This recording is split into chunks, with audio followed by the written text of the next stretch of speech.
Surprise, আমি নিজেই surprise হয়ে গেছি এই মানুষগুলোকে পেয়ে। আপনাদেরও দেখাতে চাই।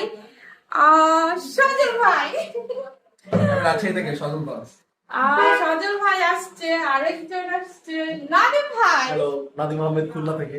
আর নাদিম ভাইয়ের ক্যামেরাম্যান। তো খুবই খুবই ভাগ্যবান আমি যে এই মানুষগুলো আমার এখানে আসছে। আমার ছোট্ট রেস্টুরেন্টে আছে, তারপরে একজনকে দেখাবো। কাকে দেখাবো বলো তো, কাকে দেখানো যায়? গেস করেন তো কে আছে আমার পিছনে। ভাইয়া কথা বলেন তো, কে আছে আমার পিছনে? কে আছে?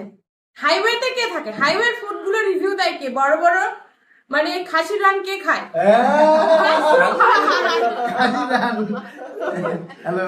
তো যত মানে কালাভুনা থেকে শুরু করে যত হাইওয়ের মানে ডেকে ডেকে মাংসর রিভিউ ভাই দিয়ে দেয়। তো এই মানুষগুলো চলে আসছে আমার ছোট্ট গরিবের রেস্টুরেন্টে।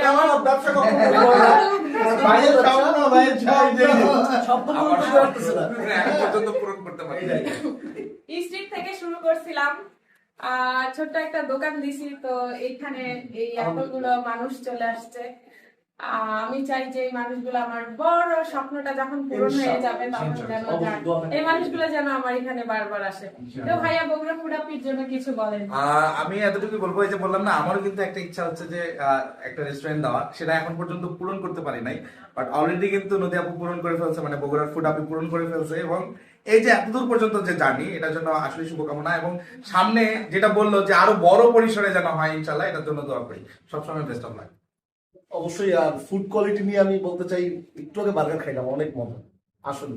আর বিজনেস নিয়ে যেটা বলতেছি যে ছোট, ওই যে পাশে সজল ভাই আছে, মানে টাকা থাকলেই বিজনেস করা যায় না। না মানে এমন না যে আমার কাছে টাকা আছে, আমার কাছে টাকা আছে, মানে আপনি চাইলে একটা প্রতিষ্ঠান দেন না, সেটা ফুড কার্ট দেন না, সম্ভব না। মানে এইটাই হচ্ছে ফ্যাক্ট। সো বিজনেস এতটুকু হোক আর এতটুকু হোক, ওটা বিজনেস আমার মতে। আর ফুড কোয়ালিটি আলহামদুলিল্লাহ অনেক ভালো। লাচ্ছি খাইলাম বেস্ট, আর বার্গার খাইলাম বেস্ট। পারবো ভাইয়া, হ্যাঁ, সামনে আগাইতে পারবেন পারবেন। ফুড কোয়ালিটি যদি আপনি এভাবে ধরে রাখেন, এবং সব থেকে বড় ব্যাপার আপনি নিজেই এটা করতেছেন, হ্যাঁ। তো আপনার মানে একজন মায়ের হাতের রান্নার কোনো তুলনা হবে না। শেষ এক কথা উত্তর দিলাম। আপনি 10 জায়গায় খাবেন, এই যে আমরা এত জায়গায় খাই, ওই যে ব্যাগ উল্টায় খাইতেছি, এই করতেছি, ও করতেছি, দিন শেষে মা যেটাই রান্না করে দিবে, ডাল ভাত দিবে, ওটা বেস্ট। তো আপনি একজন মা, দিন শেষে তো আপনার রান্না বেস্ট হবে। এত সুন্দর মানে কমপ্লিমেন্ট পাওয়ার পর আর লাইফে আর কিছু থাকে না। ভাইয়া কিছু বলো। আমার ভিডিওতে তো আছে, আপনারা দেখছেন যে খাবার কোয়ালিটি ভালোর জন্য আমি ভিডিও করছি আর আপনাদের সাথে শেয়ার করছি। আপনারা আমার পেজে ঘুরে আসতে পারেন। পেজটার নাম বলে দাও। Highway foodie. আমি একজন